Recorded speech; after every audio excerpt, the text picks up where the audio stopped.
व्यवहारिक सत्र में मुद्रा प्रकरण में शांभवी मुद्रा।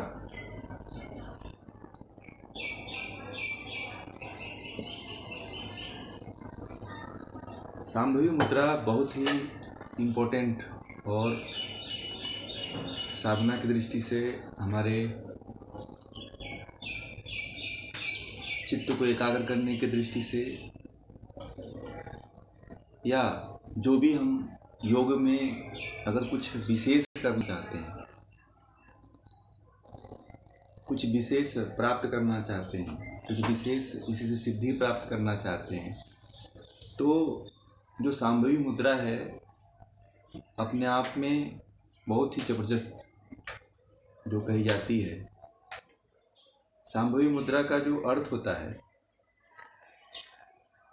शंभु की पत्नी देवी पार्वती, इसका जो शाब्दिक अर्थ होता है, भगवान शिव की जो पत्नी है पार्वती, शंभु और शंभु से शांभवी नाम पड़ा है। इसका शाब्दिक अर्थ जो होता है ये माता पार्वती के लिए संबंधित है। और सबसे पहले जो इसका तंत्र में भगवान शिव ने जो इसका ज्ञान जो दिया शांभवी मुद्रा का, शांभवी मुद्रा इसमें बहुत कम है। शांभवी मुद्रा की और जो प्रक्रियाएं हैं इसमें बहुत कम है। शांभवी मुद्रा जो है अपने मूल रूप में, अपने विस्तार रूप में जो है तंत्र के ग्रंथों में विशेष रूप से मिलती है। और इस शांभवी मुद्रा का जितना प्रचलन है उतना किसी भी मुद्रा का नहीं है। व्यवहारिक दृष्टि से देखा जाए तो शांभवी मुद्रा बहुत ही ज़्यादा प्रचलित है। सबसे अधिक प्रचलित आधुनिक समय में देखा जाए तो शांभवी मुद्रा है। इसको लगभग सभी योगी करते चले आए हैं और इस समय भी लगभग सभी योगी कर रहे हैं। जो भी आपको योग के शिखर तक पहुँचे हुए हैं, जितने योगी हैं, ये शांभवी मुद्रा का अभ्यास करते हैं। जितने सम्मोहन विद्या को साधने वाले जो साधक होते हैं वो इस शांभवी मुद्रा को करते हैं। जो आज्ञा चक्र को जागृत करने वाले हैं या जो करना चाहते हैं वो लोग जो है इस शांभवी मुद्रा का अभ्यास करते हैं। शांभवी मुद्रा जो है चेतना के स्तर को प्राप्त करने के लिए, आत्मा का साक्षात्कार करने के लिए और उस आत्म तत्व को प्राप्त करने के लिए ये बहुत ही एक सहज मार्ग है योग का। लगभग इसको जो तंत्र मार्ग वाले हैं वो तो करते ही हैं, बाकी जितने भी सनातन परंपरा में हैं, जितने भी, चाहे बौद्ध है, चाहे जैन हो, चाहे कोई भी पंथ, कोई भी प्रजा हो, वो सभी इस शांभवी मुद्रा का अभ्यास करते हैं। शांभवी मुद्रा का नाम अलग है। शांभवी मुद्रा के नाम को बदल करके भले उसका दूसरा नाम दे दिया गया हो, करते हैं अभ्यास शांभवी मुद्रा का ही। जितनी भी सिद्धियां लगभग जो इस समय प्राप्त होती हैं, जितने भी योग में जो विद्याएं जो अर्जित होती हैं वो शांभवी मुद्रा से होती है। ये इतना रहस्यमयी मुद्रा है कि अपने आप में पूर्ण मुद्रा है और लगभग इसको सभी कर लेते हैं इस मुद्रा को, और सहज रूप से सिद्ध भी होती है। अभी इसमें जो मैं पहले भी बात कहा आपको कि ये जो मुद्रा है वो इतनी सहज है, बस इसमें जो इसका एक अंश दिया हुआ है महर्षि गिरंड ने। बाकी जो इसका पूर्ण जो विस्तार रूप है, जिसको प्राप्त करके, जिसको जान करके आप सिद्ध करके बहुत कुछ इसमें प्राप्त कर सकते हैं। शांभवी मुद्रा के बारे में, शांभवी मुद्रा के बारे में मैं इतना परिचय इसलिए दिया कि मैं जितना दे रहा हूँ शायद ये भी कम है शांभवी मुद्रा के बारे में। शांभवी मुद्रा प्रचलन में बहुत है, इसको अंदर अंदर सब इसकी साधना करते हैं। इसके बारे में, इसकी भूमिका के बारे में, इसके बारे में कोई जिक्र ही नहीं करता है। चाहे इस समय का कोई भी योगी हो जो अपने आप को बहुत चरम सीमा तक पहुंचाया हुआ है, तो उसमें शांभवी मुद्रा का सबसे बड़ा योगदान है। चाहे कोई भी हो, जितने भी योग गुरु हैं, अपने आप जो योग के चरम सीमा तक पहुंचे हुए हैं, उन सभी योग गुरुओं ने शांभवी मुद्रा का अभ्यास और शांभवी मुद्रा का साधना किया है। शांभवी मुद्रा का आप भी अगर अभ्यास करते हैं, शायद आप पढ़ तो लिए होंगे, शायद इससे गुजर भी गए होंगे, मगर अभी इस मुद्रा पे कभी ध्यान नहीं गया होगा, सांभवी मुद्रा पे। सांभवी मुद्रा बहुत ही विशेष मुद्रा है और बहुत ही सहज रूप से ये प्राप्त भी हो जाती है। इसलिए इसके बारे में जानिए, इसकी गहराई के बारे में जानिए, इसको समझिए। तो अब हम चलते हैं, इसमें घेरण्य संहिता में जो महर्षि घेरण्य ने बताया है उसको इस श्लोक के माध्यम से जानेंगे, पढ़ेंगे, उसके बाद उसके अर्थ को समझेंगे, फिर उसकी हम व्याख्या करेंगे। इसमें पहले श्लोक में कह रहे हैं कि नेत्रांतरम समालोक्य चात्मा रामम निरीक्षेत सा भवेच्छा छाम्भवी मुद्रा सर्वत्रे सुगोपिता। वेदशास्त्र पुराणानि सामान्य गणिका इव इयं तु सांभवी मुद्रा गुप्ता कुल वधूरिव स एव हायदीनाथश्च स च नारायण स्वयं स च ब्रह्मा सृष्टिकारी यो मुद्रा वेत्ति सांभवीं सत्यम सत्यम पुनः सत्यम सत्यामाह महेश्वरः सांभवी यो विजानीयात्स च ब्रह्म न चान्यथा कथिता सांभवी मुद्रा शृणुस्व धारणानि समासाद्ध किं न सिद्ध्यति भूतले अनेन नर देहेन स्वर्गेषु गमनागमं मतो गतिर्भवेत् तस्य खेचरत्वं न चान्यथा। ये इसमें 6 श्लोक हैं। 6 श्लोक में इसमें इसकी बुद्धिविधि को और इसके जो लाभ हैं, जो इसके परिणाम हैं, इसके बारे में जिक्र किया गया है। तो इसके अर्थ को जानेंगे। सबसे पहले वो कह रहे हैं कि नेत्रांतरम, यानी कि दोनों भवों के बीच में समालोक्य चात्मा रामम निरीक्षेत। कह रहे हैं कि दोनों भवों के बीच में दृष्टि को स्थिर करना है। पीछे भी बहुत से मुद्राओं में, बहुत से आसनों में ये था कि दोनों भवों के बीच में देखना होता है। जब हम दोनों भवों के बीच में देखते हैं तो वी की आकृति बनती है। जब हम स्थिर होकर के, जब एकाग्र होकर के दोनों आँखों से जो है दोनों भवों के बीच में देखते हैं तो एक वी की आकृति बनती है। वहीं पे हम अपने मन को, चित्त को एकाग्र करते हैं। तो दोनों भवों के बीच में दृष्टि को सबसे पहले स्थिर करना है। कह रहे हैं कि दृष्टि को स्थिर करिए, निरीक्षय। उसके बाद कह रहे हैं कि स्वयं पर स्वयं पे सांभवी मुद्रा सर्वत्र। अभी तो इसके आगे क्या गई, तो कह रहे हैं कि स्वयं अर्थात स्वयं पे, यानी कि चात्मा राम मतलब अपने जो अंतर की जो आत्मा है उस पे जो है उसको कह रहे हैं कि निरीक्षण करने की कह रहे हैं।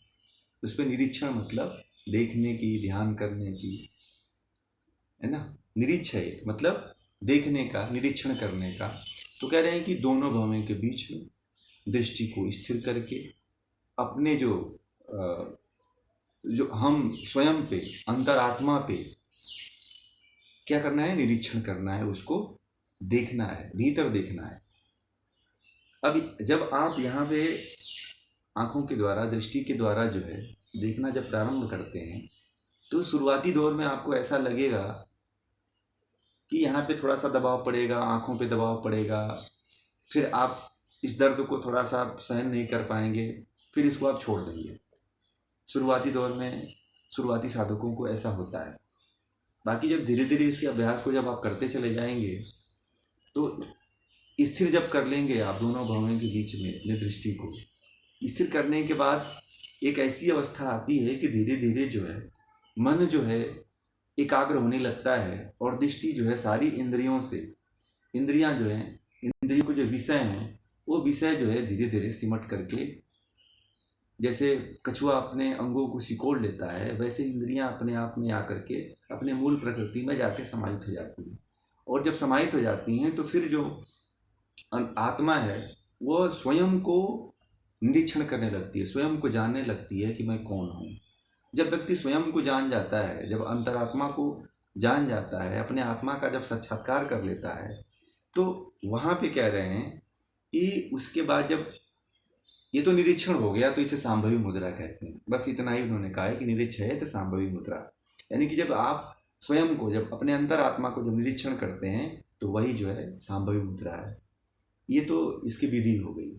अब कह रहे हैं कि यह सभी तंत्र शास्त्रों में ये मुद्रा जो है, ये मुद्रा जो है इतना अपने आप में पूर्ण मुद्रा है कि जितने भी तंत्र के शास्त्र हैं, हठ प्रदीपिका है, घिरण्य संहिता है, मैं पहले भी कहा था कि ये तंत्र का ग्रंथ है, घिरण्य संहिता या हठ प्रदीपिका, ये जितने भी ग्रंथ हैं सब तंत्र के ग्रंथों से ही आए हैं। ये शिव और पार्वती के बीच का संवाद ही है, जो हम राजा चंड कपाली और महर्षि घिरण्य के बीच में पढ़ रहे हैं। इससे पहले जो है ये संवाद जो है माता पार्वती और शिव के बीच में हो चुका है।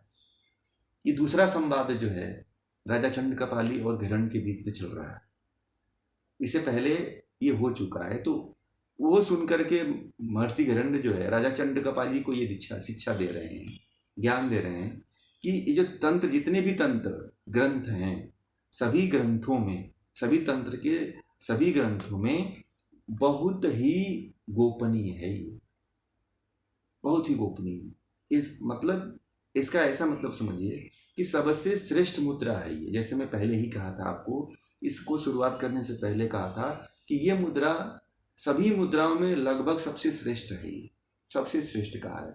और तंत्र के भी जितने ग्रंथ हैं, उन सभी तंत्र के ग्रंथों में भी सबसे श्रेष्ठ है ये, क्योंकि अपने मूल सात्विक रूप में है तंत्र में ये। बाकी जितनी मुद्राएं हैं थोड़ा सा उनमें इधर उधर है, परंतु इस मुद्रा में जो है एकदम अपने मूल रूप में, सात्विक रूप में, जो हर व्यक्ति सहजता से, बिना कर्मकांड के, बिना क्रिया किए हुए ही अपने आंतरिक रूप, अपने आंतरिक जगत को, अपने भीतर जो बैठी हुई जो अज्ञान रूप में, जिसके ऊपर मिट्टी का धूल जमा हुआ है, जिसके ऊपर अज्ञानता का धूल जमा हुआ है, वो धूल हट जाता है और हम उसका साक्षात्कार कर लेते हैं आत्मा का, इस सांभवी मुद्रा के द्वारा।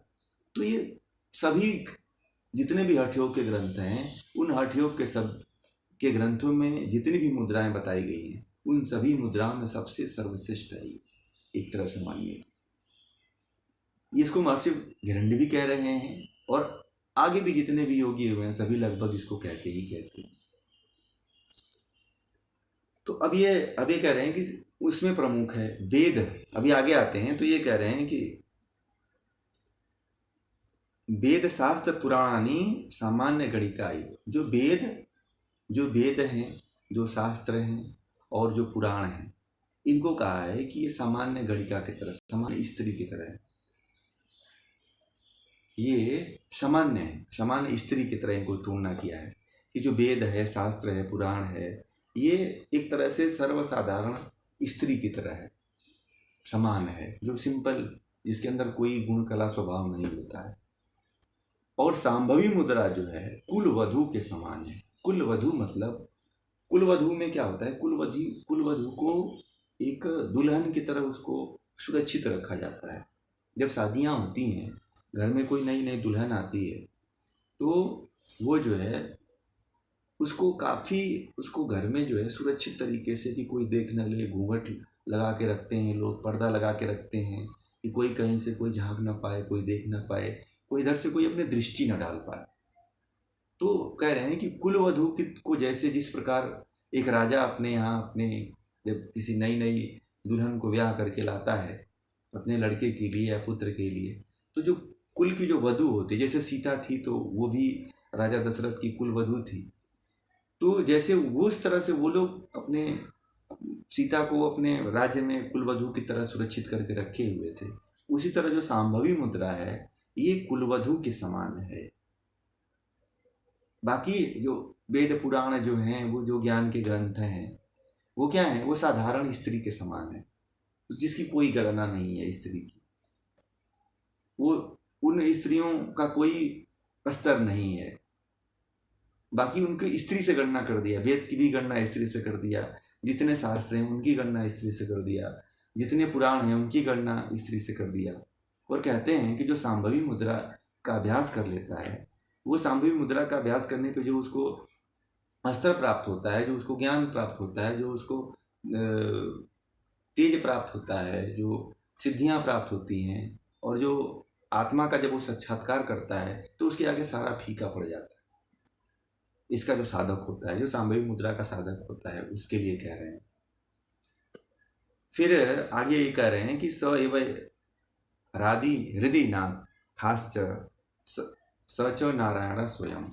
यानी कि ये इसमें कह रहे हैं कि और सांभवी मुद्रा और इसका अभ्यास करने वाला जो साधक है वह स्वयं आदिनाथ नारायण और जगत सृष्टा, जगत की जो रचना करने वाले जो ब्रह्मा ही हैं। कहते हैं कि जो इसका अभ्यास करने वाला है उसकी तुलना महर्षि गरण्य ने किससे कर दिया है? उसको कहा है कि जो स्वयं आदिनाथ के समान हो जाता है। नाथ नहीं है, उनके उनके स्तर तक पहुंच जाता है। आदिनाथ तक कोई नहीं पहुंच सकता। तो वो आदिनाथ है, नारायण है, भगवान विष्णु और ब्रह्मा, यानी कि ब्रह्मा विष्णु महेश की तरह एक तरह से समझ लीजिए कि जो एक हम साधारण नाम लेते हैं ब्रह्मा विष्णु महेश, ये आदि देवता, जिनको देवताओं में सबसे आदि देवता माना गया है। तो ये जो तीनों देवता हैं उन तीनों देवता के समान हो जाता है। इस सांभवी मुद्रा का अभ्यास करने वाला जो साधक होता है वो ब्रह्मा विष्णु के स्तर को प्राप्त कर लेता है। ब्रह्मा विष्णु जो देवता हैं वो भी योग के जो क्रियाएं हैं, जो योग के जो सिद्धांत हैं, उन सिद्धांतों का पालन करके ही वो उस स्तर को प्राप्त किए हुए हैं। इसलिए महर्षि गरण्य कर रहे हैं कि जो ब्रह्मा विष्णु महेश हैं उनके समान जो है आप सांभवी मुद्रा का अभ्यास करते हैं तो हो सकते हैं, प्राप्त कर सकते हैं उनकी जैसी स्थिति। फिर आगे कह रहे हैं कि यह मैं कथन सत्य कह रहा हूँ, सत्य सत्यम पुनः सत्यम सत्या महेश्वर। यह मैं सत्य सत्य तुमसे कह रहा हूँ हिरण्य, इसको तुम ऐसा मत मानना कि मैं ऊपर बात कर रहा, हवा में बात कर रहा। ये मैं बात सत्य कह रहा हूँ कि सांभवी मुद्रा का साधक जो है इसका अभ्यास करता है तो उसे ये चीज़ें जो है प्राप्त हो जाती हैं।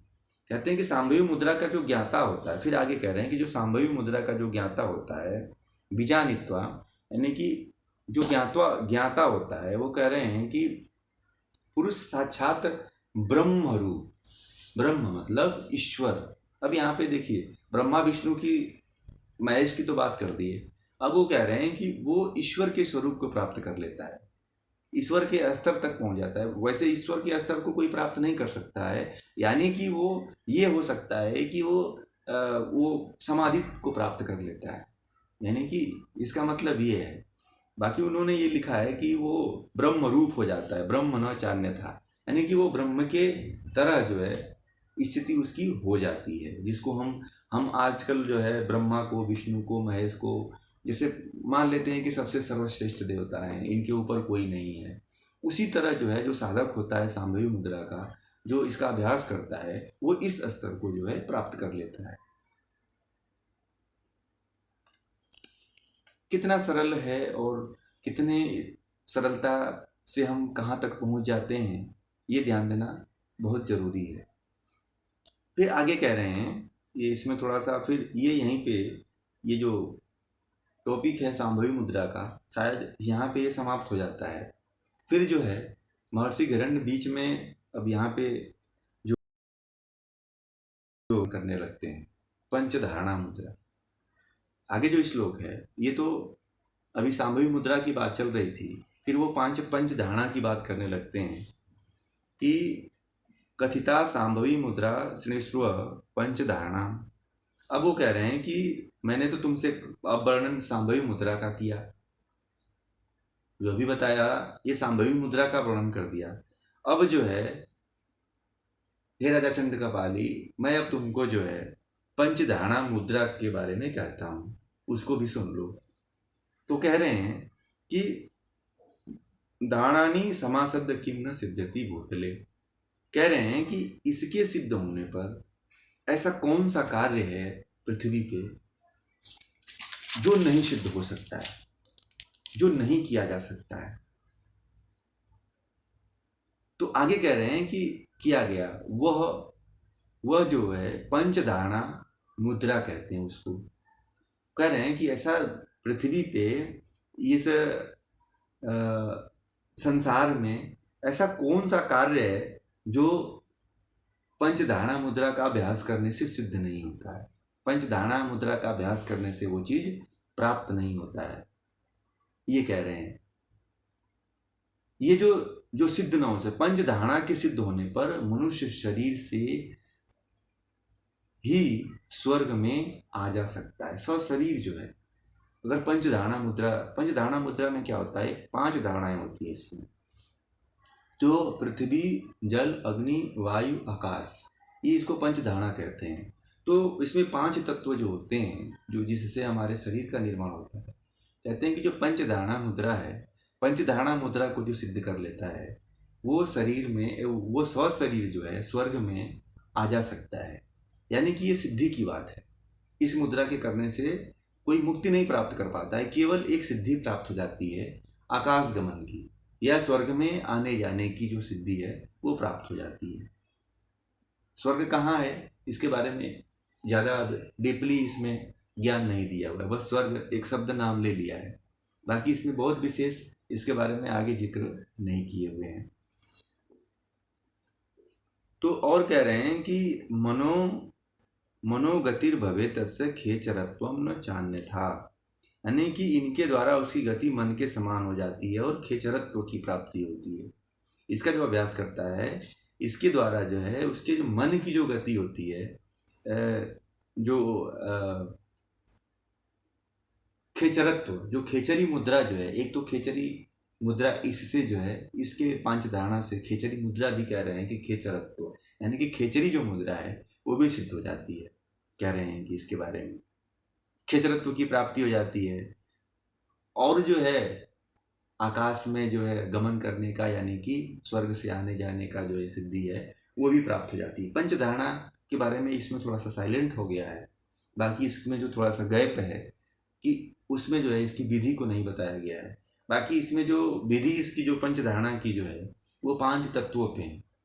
पंच जो बताया गया है, जो अन्य शास्त्रों में जो पंचधारणा है, हठयोग के तंत्र के, उस तंत्र के ग्रंथों में पंचधारणा में 5 जो पंच महाभूत हैं इस पे धारणा किया जाता है। तो पंच महाभूत जो धारणा है वो सिद्ध होती है। एक ही साथ जो है 5 पे धारणा की जाती है। जब आप योग सूत्र में, योग दर्शन में विभूतिपाद जब पढ़ेंगे तो उसमें पंच धारणाओं पर सिद्धि कर धारणा करने से जो है, जो आकाश, पृथ्वी, जल, अग्नि, वायु जो है, जो तत्व हैं, तो इसमें अलग सिद्धि बताया है। बाकी महर्षि गिरंड ने जो बताया है वो अलग सिद्धि बताई है। तो वो सिद्धियों की बात कह रहे हैं।